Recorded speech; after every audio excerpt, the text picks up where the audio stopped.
What's going on? Welcome to Coach Washington Sports Talk. This is your host, Coach DeArmond Washington. Haven't talked to y'all in a hot minute, but I like to say welcome back to the show, Coach Washington Sports Talk. Again, I'm the host, Coach DeArmond Washington. I figure I'd come out here on a lovely day and do a little quick pod on my field here. We call it the Footwork Factory, but got a couple topics I want to talk about. So let's talk about it. Okay, in Charlotte, North Carolina, we got the realignment. We've been talking about this for months. They did all the realignments in the whole state.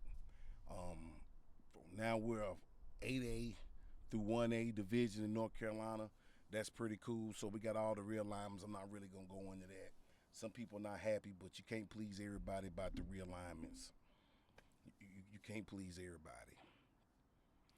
It is March, heading into May. So we're getting into spring ball. I know John C. Smith has been having some spring ball.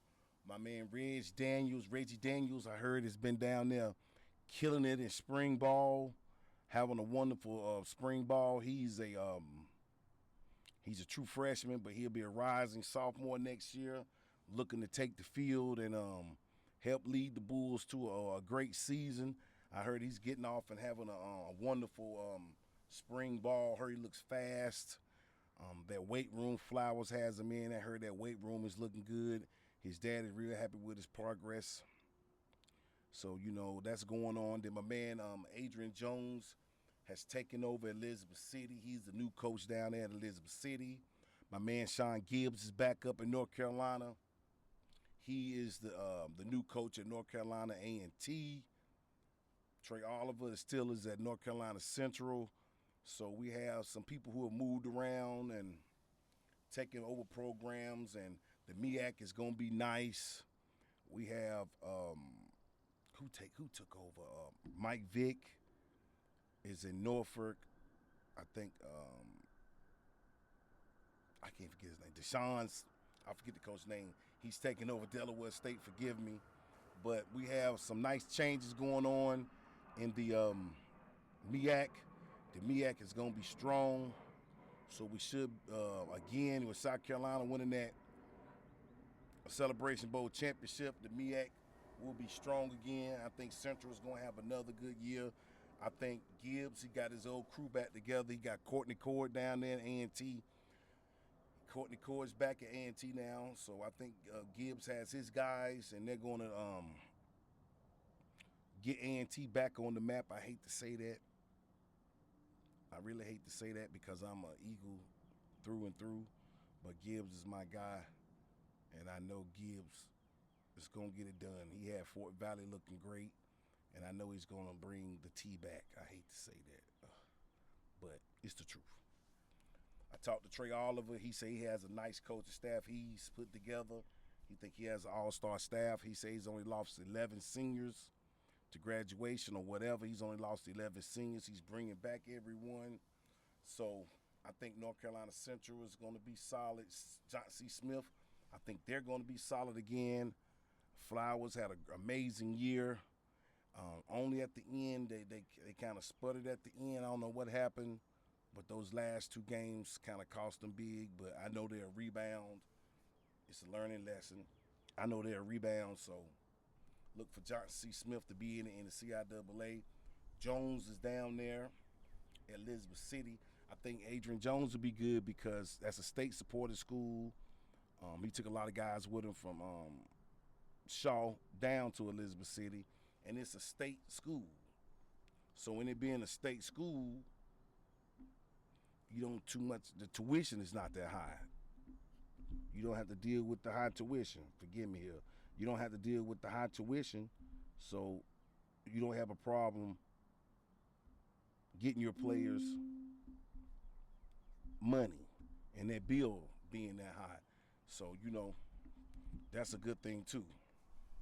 So I think Jones is going to have Elizabeth City off the hook, and I think it's going to be a great year of football.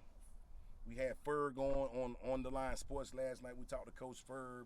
He was giving his take on rebuilding Butler, getting them back to being a powerhouse. But he sees it. He has to get his young guys going, and develop them. I think West Charlotte is going to be a powerhouse. People don't believe. I think West Charlotte is going to be a solid team this year. I mean, that conference is loaded with Butler, Independence, West Charlotte, Mallard Creek.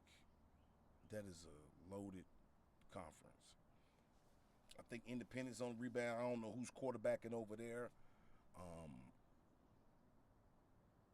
Butler's on the rebound, like I say. You got Independence coming. West Charlotte is strong. Mallard Creek is strong. And I think that conference is going to be a powerhouse conference. So that's just a recap of the high school football. And now we're getting into camp season. Camp season is upon us. So now all the stuff I talk about, you hear the planes overhead, we outside. Now all the stuff I talk about is the recruitment is different now. Everybody knows that the recruitment different. They not really.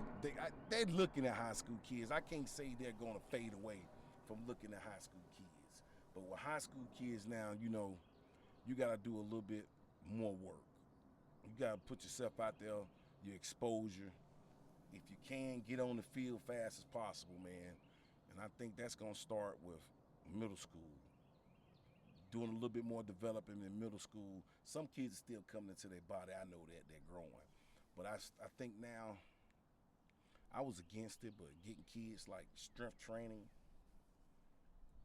I got my boys doing it. Some strength training. He works with a whole middle school group of kids that are out there doing strength training and trying to just, not so much heavy weights, not even lifting a whole bunch of weights, but just getting that core stronger and built up. Because kids are big as hell now, so you got to be stronger in your core so you can be able to have a good season and stay healthy. So I think getting that done a little earlier now,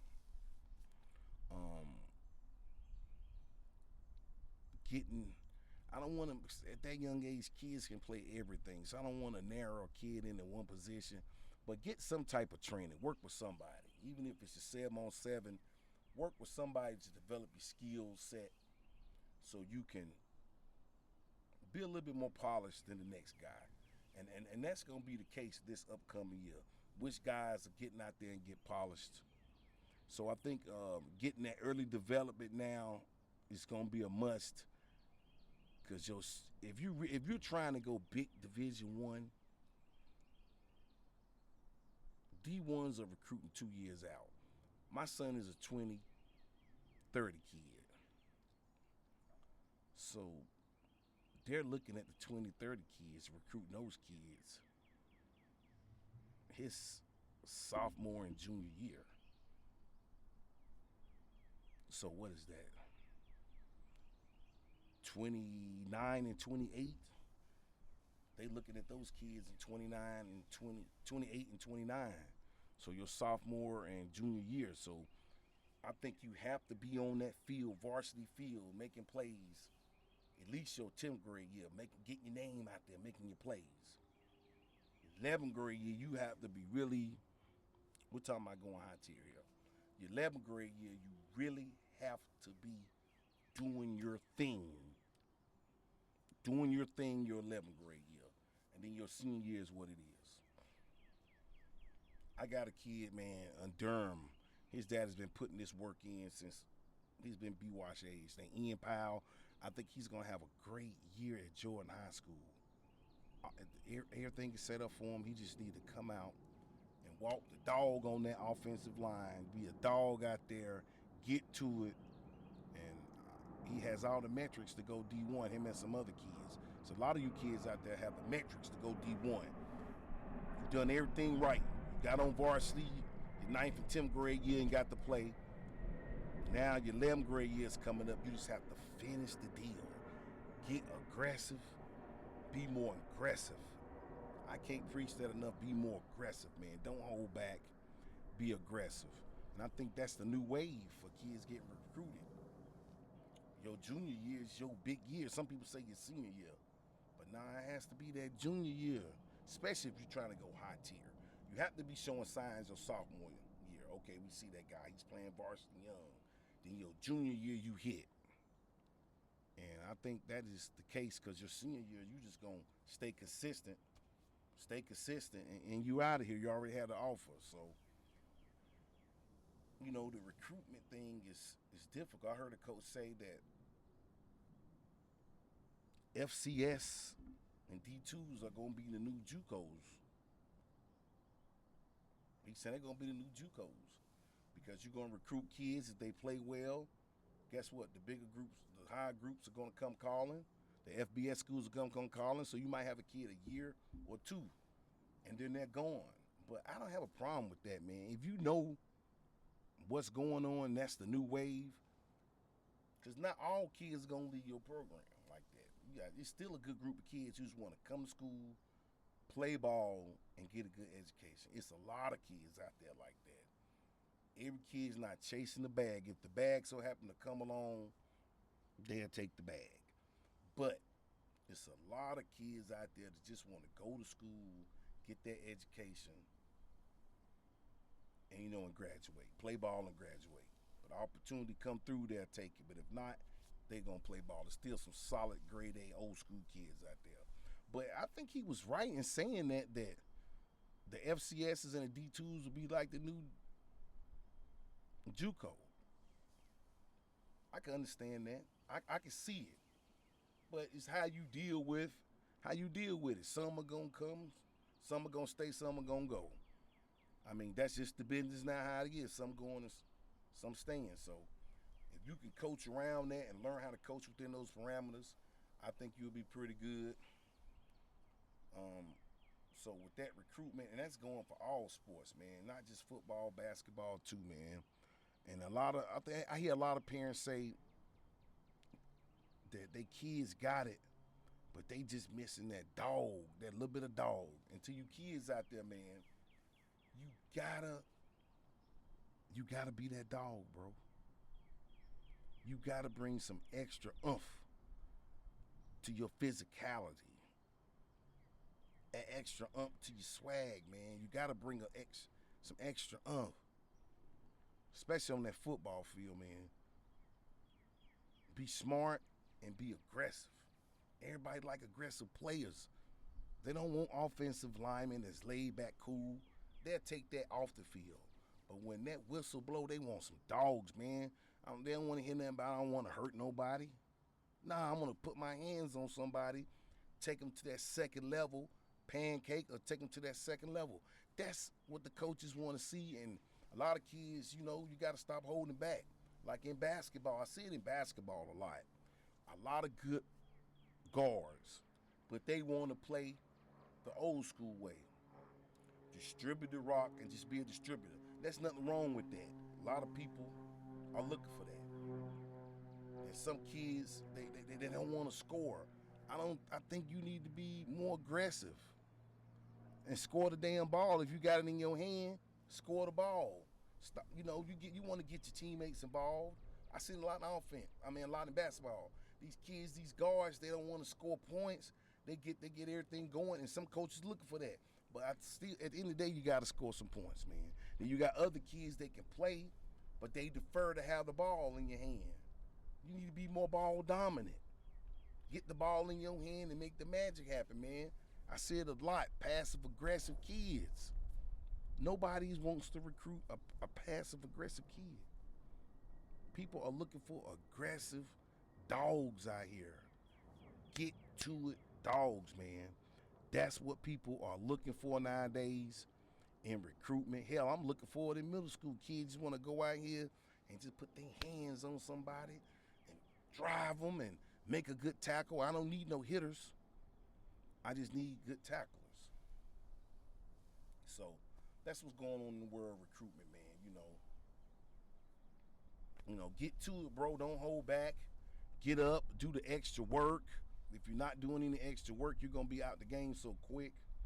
I make a little post every Saturday, man, like, what are you doing? Get up, get out, and get something. That's so important. Get up, get out, and get something. Parents, you got to be more educated to what's going on, and start getting bamboozled and thinking because you've been invited to a camp or been invited to a school that means that they are recruiting your kid. And that does not mean they are recruiting your kid that means they are showing some interest.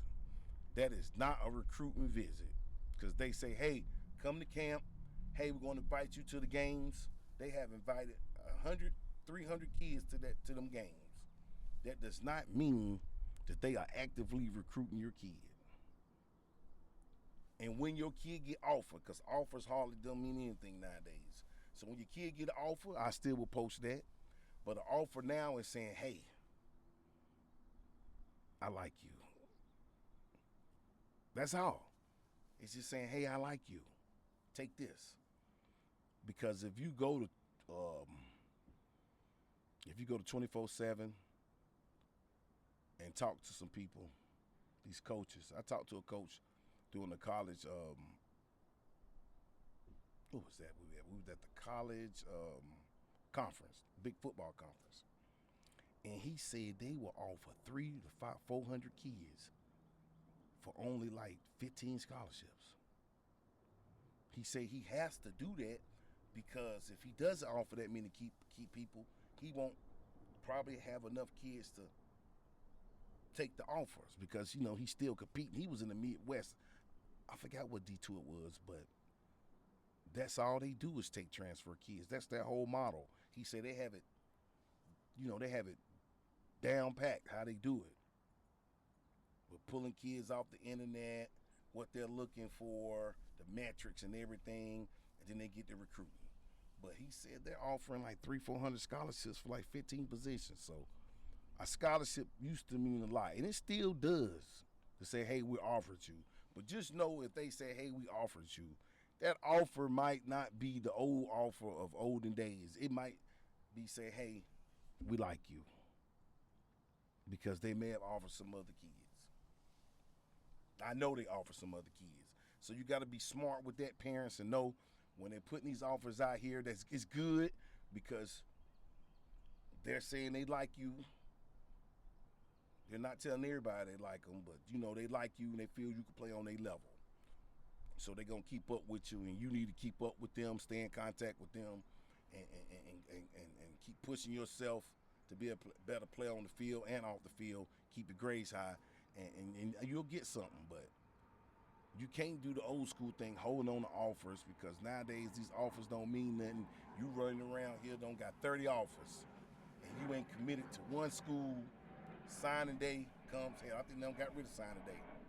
When it's time to sign and go off to a school, you have nothing, because you haven't stayed in contact with coaches. All those offers were not really committable offers, as they say, and you end up with nothing. That's a lot of kids, because they like to chase offers. Offer chasing is the thing nowadays. To say you got all these offers, well, you only can play for one university per year. So parents, be aware of that with your kids. Start getting your camp season together. What camps you going to? I mean, diversify your camps. Don't just go to these group of 4, all these big time schools. Go to a FBS camp. Go to a FCS camp. Go to a D2 camp. Diversify your football portfolio. Spread it out. Spread it out. Hit all the levels. Hit a camp here and there. Don't just go strictly FBS, big boy camps, and that's all you're going to. Unless they're like mega camps. But still, that's a lot of kids out there. Try to diversify your camps. Spread it out. Hit the biggest and go down to the littlest. Not all camps are big camps. So you want to go to the camp where your kid can get the most coverage, exposure, more time a coach can see him. Sometimes it's good to go to a camp that ain't got nothing but 70 kids versus 100, 200 kids. He can get more out the camp, more instruction, more evaluation. So parents, be careful with your camp schedule. Just be more careful with your camp schedule. And we were talking before about not going to camps that don't have coaches. I mean, unless it's the big boys like a Nike, Adidas, something like that. Okay, they're writing up. They're trying to put stars on kids, but just can't see sending my baby to a camp that ain't got no coaches. Just to be camping. Who are we camping for? I know you're taking my data and you're giving my data to something else. Okay, but are you sending my video data? Did you video the camp? Are you sending the video to the kid? I mean to the schools. All that counts, man. So I don't really want to see you guys going to camps that don't have any college coaches. First. But check out the footwork factory. Check it out. We're going to be doing small, intimate camps. That's our new thing. So May the 3rd, I'm still working on it, but May the 3rd, that's the date we have. I'm going to see can I get that date pushed to April, a little earlier. But May 3rd is it, but I'm going to try to go a week earlier than May 3rd. We're going to have Chuck Pfeiffer, Morris Hill, for all you middle school and high school kids. Well, not high school, not middle school, but high school kids. If you want to do a more intimate, small camp, we're going to have like 15 D linemen back here. 15 D linemen, that's all we're taking. 15 D linemen, we're going to do Chuck Pfeiffer is going to come down to be the instructor of the camp. If you don't know, Chuck Pfeiffer is the D-line coach at Morris Hill. He's going to come to the footwork factory, and we're going to do a small, intimate camp with like 15 D linemen. Just D linemen. He's going to work you guys out, evaluate you guys, put you through some D-line drills, get you going, give you some positive feedback.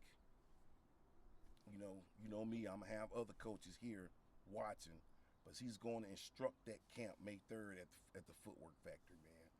So to give you kids a better opportunity, I think more small, intimate settings, I think that is the new wave. That's what we're on now. WEA, we're going to take advantage of more intimate settings and giving kids a look without having so many kids. Just the college coach, a small group of kids, and some more college coaches evaluating those kids as Coach Pfeiffer puts you through the grind and the mix of a D-line camp. So that's what we got going. If you're in Salisbury up in that way, we gotta get out, hit the streets more. We have a camp at Southeast Middle. The reason why we're hosting that camp at Southeast Middle, my nephew Xavier Lanier was coaching and working as the strength coach at Southeast Middle, and they wanted a camp. So he reached out to me, and we're going to be in Salisbury May 17th to give those kids up there a middle school camp. So I can't wait to get up there and put on the show for those kids in Salisbury. And then June 7th, it's the big show. We're doing a WA, the second annual WA Middle School 7-on-7 tournament. Last year we had 8 teams. It was a beautiful event. We've doubled it. We're at Mountain Island Charter. We have both fields, the front and the back field. So we have 2 fields, 4 games going on at one time. It's going to be an all-day event. So let's get that straight right now. If you're in the tournament, it's going to be an all-day event. So any kids, if you're at your middle school and your coach doesn't want to coach the kids at your school, because we want it to be school-based. And we have rules per CMS. You can't show up in your school jersey with your school name or your logo. You have to make adjustments. Most middle school coaches have their own, working with kids in 7-on-7, they have their own logos through their own program. We're Team WA at my school. We're Team WA. So we play up under WA. But just, if you at your school and you got some kids that want to play and your coach doesn't want to coach it, get your kids, get your boys together from your middle school. We don't need, if you're in the 8th grade, this is not for you. We're looking for kids, who is in the 6th or 7th grade right now, who will be in the 8th grade next year. This 7-on-7 for you guys. Because June 7th, if you're in the 8th grade, you'll be moving on to high school. We don't need you out there. We need kids going to ride. We need kids rising 6th graders, rising 7th graders, and rising 8th graders.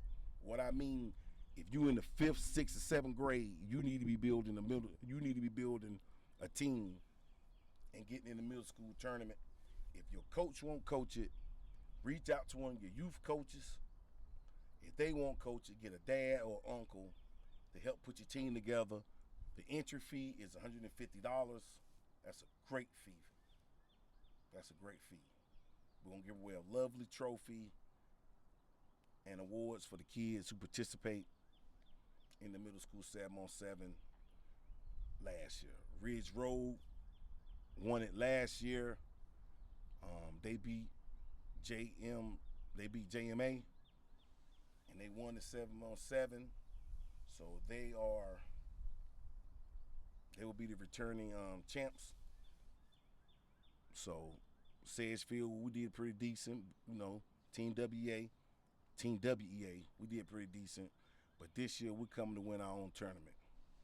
Can't be hosting tournaments and we can't win them. So we're looking. Our team is looking pretty good on that end. I know a couple of coaches have been working with their guys, and they're getting ready. And I can't wait to see you guys Saturday, June 7th at Mountain Island Charter. Gonna be an all-day event, 7-on-7, double game elimination, 16 teams, double game elimination. Bring a tent, bring a blanket, bring 2 coolers, bring a lot of hydration, a lot of water, Gatorades, whatever. Just have a lot of hydration, man. It's gonna be hot, but it's gonna be a fun event. Games are gonna be straight 20-minute games.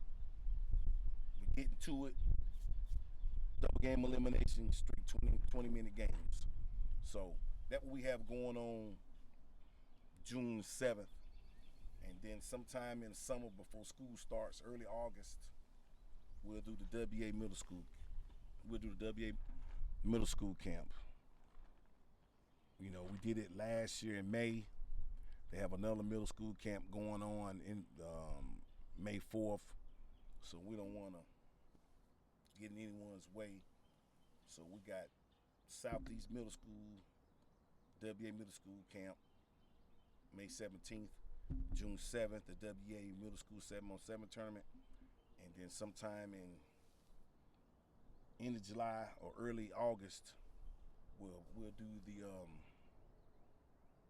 WEA Middle School Camp, and we got some other camps going on too. We're just working on putting them together. We're getting up to Greensboro. We're getting up in some other places. So, you know, that's the plan for WA right now. Those are 2 biggest things. Well, 3 biggest things we got. May 3rd, D-line camp here, high school. May 17th, middle school. May 17th, middle school camp. June 7th, 7-on-7. I gotta get it together.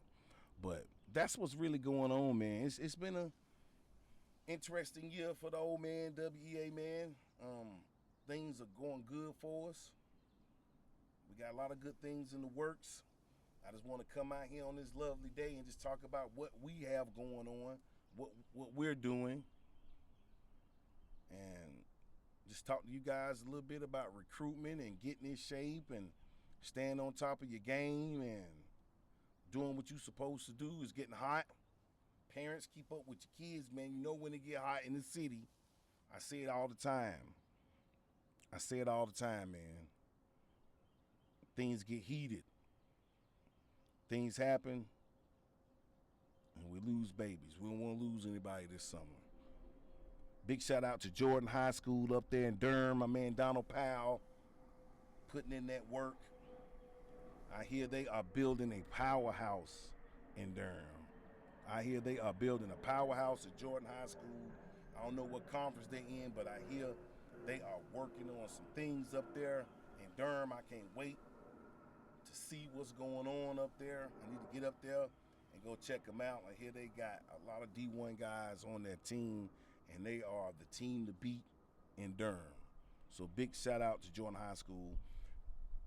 Big shout out to all the youth programs. Everybody's getting ready, doing 7-on-7. We got Mo Evans. He has the air attack going on every Sunday. And I think we've been in West Mac. I think Sunday we'll be at Rocky River. So it's every Sunday. We've been in West Mac for this past couple of weeks. I think it's at Rocky River. You got my man Ant Banks. He's doing his Friday Night Lights, 7-on-7. Big shout out to them. So if you're looking to get some work and 7-on-7, those are some little leagues that's going on now. And everybody cross-playing in between both leagues. So if you're looking to get your team some work, those are some places you can go. Then June 7th, you better have yourself at Mountain Island Charter for the big dog. But yeah, Mo Evans is doing the air attack. So if you got a youth team, man, I think you should be out there getting in that work, developing your kids. I know a lot of people hate 7-on-7. They can't stand it. It's no good, blah, blah, blah. But it does serve a purpose of getting certain positions ready, getting them in tune, getting them their timing together. It's a good teaching. I think it's good for teaching, especially on defense.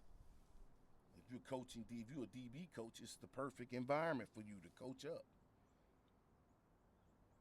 If you're a linebacker coach, it's a good environment to coach up because you can work more on schemes. Ferb talked about that last night, teaching kids actual defensive schemes. Cover 4, quarters, cover 2, man. It's a good place to teach your kids how to execute those defensive schemes. And you get to do it all summer. So it's embedded in the kids. They know how to do it. So when the fall starts, you have to put so much time into it because you've been doing it all summer. You can make adjustments for the schemes when you get in your pads. But having the knowledge, that's what you're working on, taking that time and developing your defensive schemes, how to cover, where you should be. It's a great tool for communication. As I like to say, communicate. It's a perfect environment to work on your kids being more verbal. I think it is good for quarterback. Get their confidence going. Some of those plays in 7-on-7 you will not use in tackle, but it's some concepts you will use in tackle. So getting your quarterback used to seeing those concepts and executing those concepts, seeing those defenses, adjusting to those defenses, and learning how to read defenses. I think it's a tool. If you're teaching it right, coaching it right, it's a tool to help the kids get better. Now, when pads come on, that's a whole nother story, bro. Because you got some 7, my son and Mo call them 7-on-7 demons.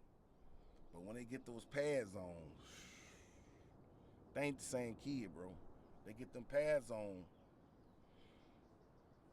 they ain't doing none of that stuff they was doing in 7-on-7. So I think it's a good tool for confidence and teaching zone coverages and how to break zone coverages and for quarterbacks to go through their progressions. I think it's a great concept for that. That's my 2 cents. I just think it's a great concept for that.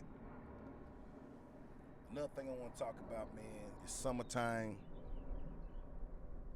Don't have them hot ass blue jeans on, bro. It's gonna be 100 degrees. I'm talking to Preston Wilson in the cold. P Dizzle, put you some damn shorts on this summer. Nikki, put you some shorts on this summer. Because every year I see people out here, and I know some people gotta go to work. I'm not talking about your work. I'm talking about it's 9 degrees out here. You got on that hot ass denim. Bro, they got khakis. Shorts made of all type of material, man. I had a debate about this years ago. Get out them hot jeans, bro, and I ain't talking about the work. I'm talking about off work hours. Put you some khakis on, let your legs breathe. Let your areas breathe, bro. Get them tans in them legs. I just had to say that, man, because it's warming up down here. It's hot on the field, bro. It's hot down here. This field gets hot. This turf heats up. But I just want to come down here today and do an episode on my field because I rarely do episodes on the field. So today will be a good day. It's a nice, beautiful day. So I said, come out here, let's get on the field. So let's get the dress code attire popping this summer. Linens, get out those jeans, linens, put you some nice shorts on, get out here, hydrate yourself, and have a good summer. I ain't really have too much to talk about today, man. I just wanted to recap some things that we had going on, recap some high school stuff that was going on with the alignments, introduce the new coaches that are taking over programs in college, the recruitment. Man, get your kids out here, parents. Don't have these kids just sitting in the house all summer, not doing anything. Get them in some camps. But I know some kids are aging out of camps. I know this. They're aging out of camps. Well, see if they can go work the camp. Get them out the house. See if they got a STEM program, a book program, somewhere they can go read, do some mathematics, something to get them out the house. Because when kids are bored, they get into shit. So if you can get your kid in some type of program, I know some kids are aging out of the camps. I know some parents don't have it to put their kids in camps, and the older kid got to sit home and watch the younger kids. I get it. I understand. But if you possibly get them in some type of summer school program, STEM program, or they got athletic camps now. Get them in something. So these kids get out the house, burn some energy, and then stay off these streets in the summertime, man. So, my Carolina Panthers, I'm not a Panther fan, but the Carolina Panthers draft is coming up. I hope the Panthers do not blow. I think that 8th pick, I hope they pick good in the 8th pick and take a D tackle. I hope they make good and take a D tackle with that 8th pick. And get somebody in here so we can at least get an edge rusher. If not a D tackle, the Panthers need to get an edge rusher. And hell, all their first 3 picks, whatever picks they got, all need to be defensive linemen and edge rushers.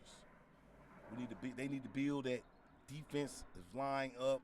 And then once they got that line, get some linebackers, a safety.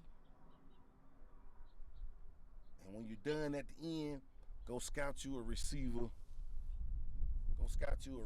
I know they picked up another running back from Dallas.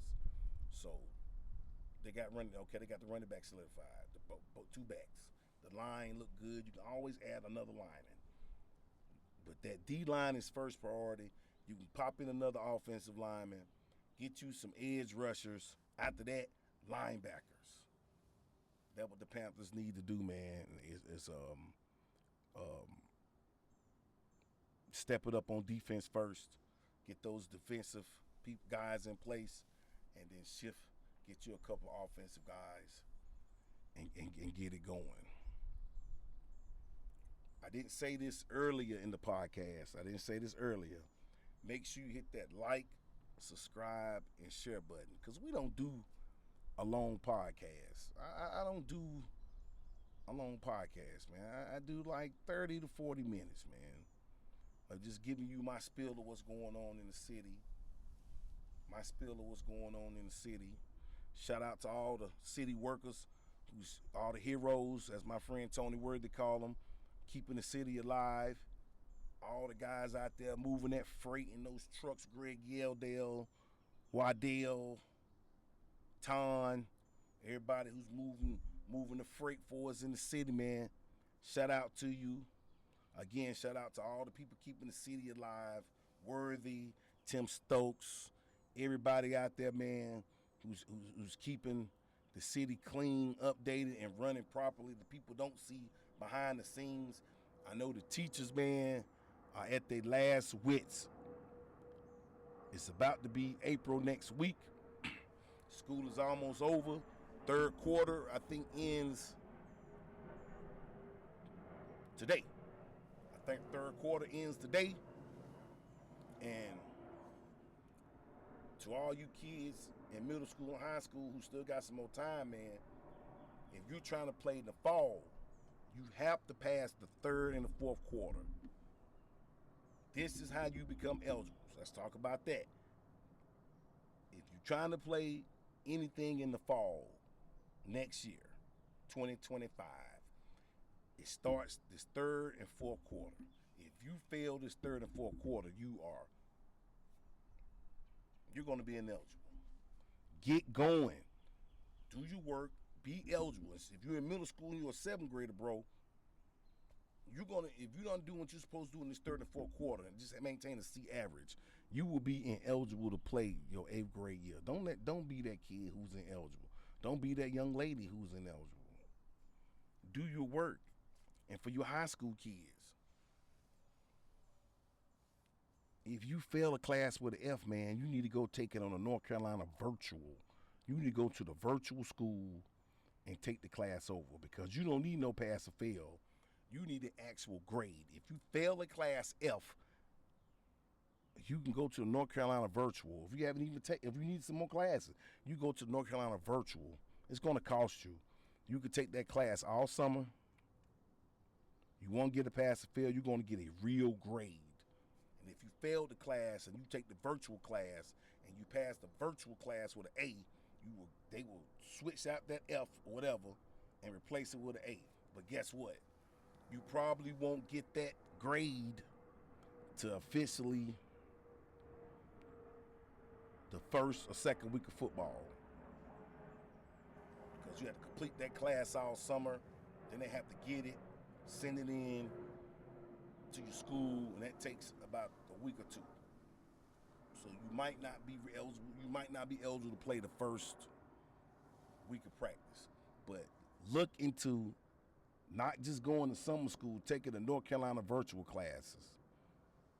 Me and a friend talk about that all the time.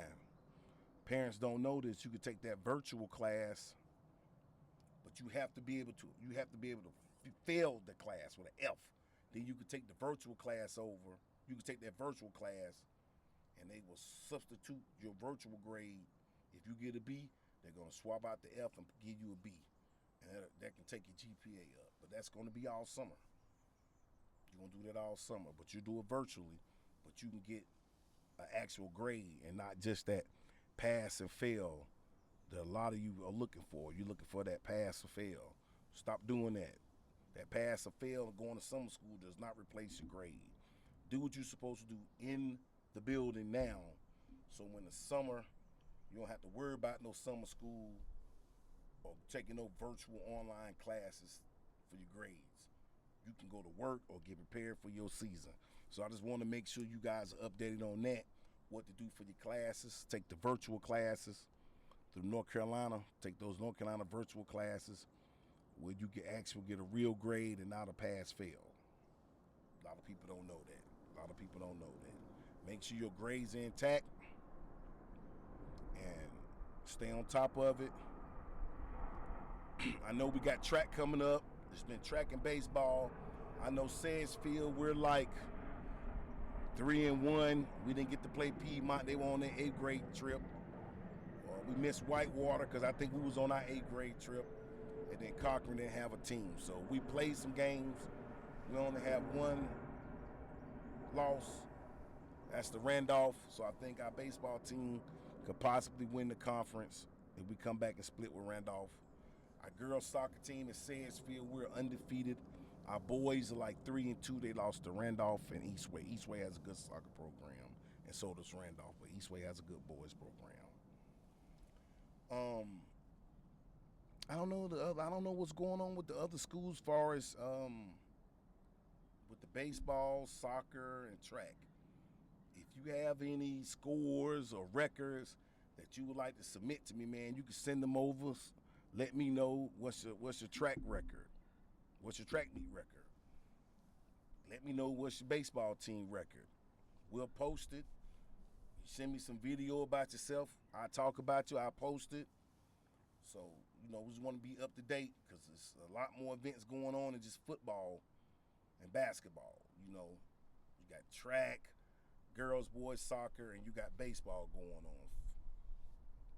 So you got 3 different sports going on. So if you tell me what's going on, send me scores or send me your school record or let me know what you're doing personally. We will make sure we will highlight you and put it out there and show everybody your highlights or post your scores or your pictures or whatever.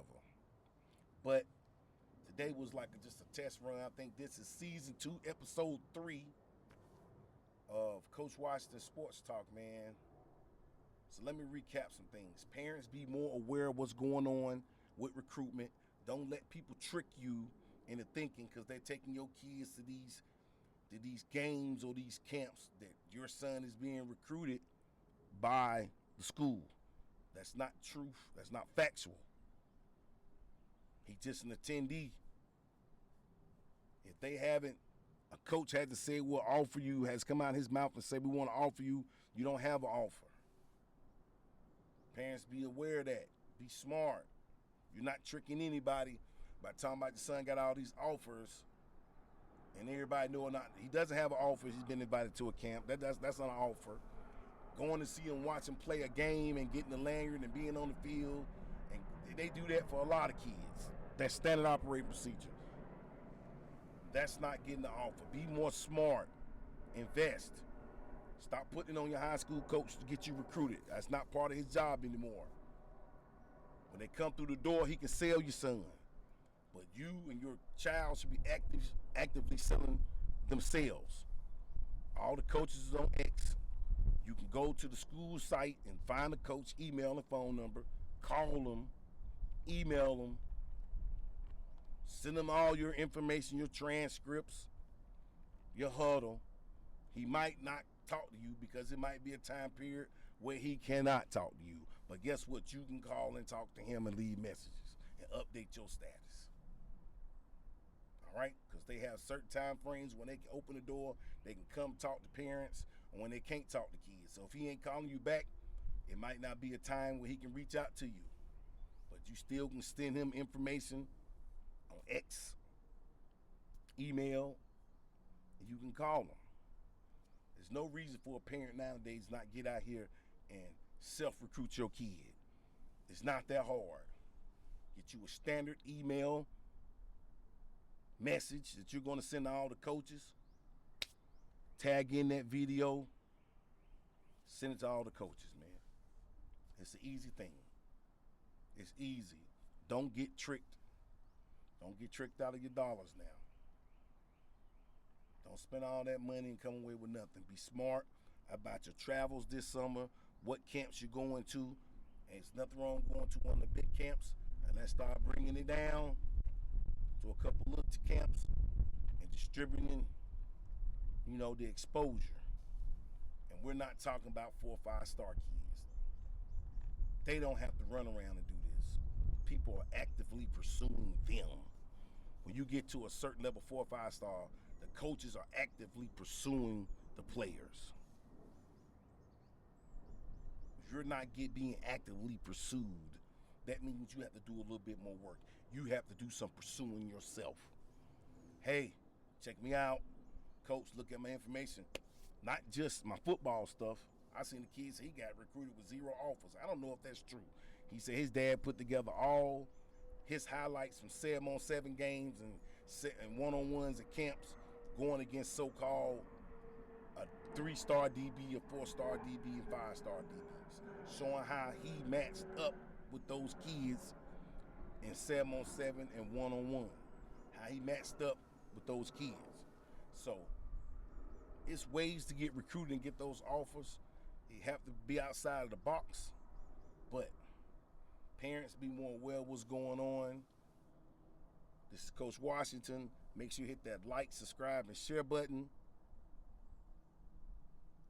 Make sure you hit that like, subscribe, and share button. This is Coach Washington from Coach Washington Sports Talk. I am out. Episode, I think, 3 or 4, season 2. We're going to be back on it every week now because I got things going on. So, peace out. Thank you for joining me today.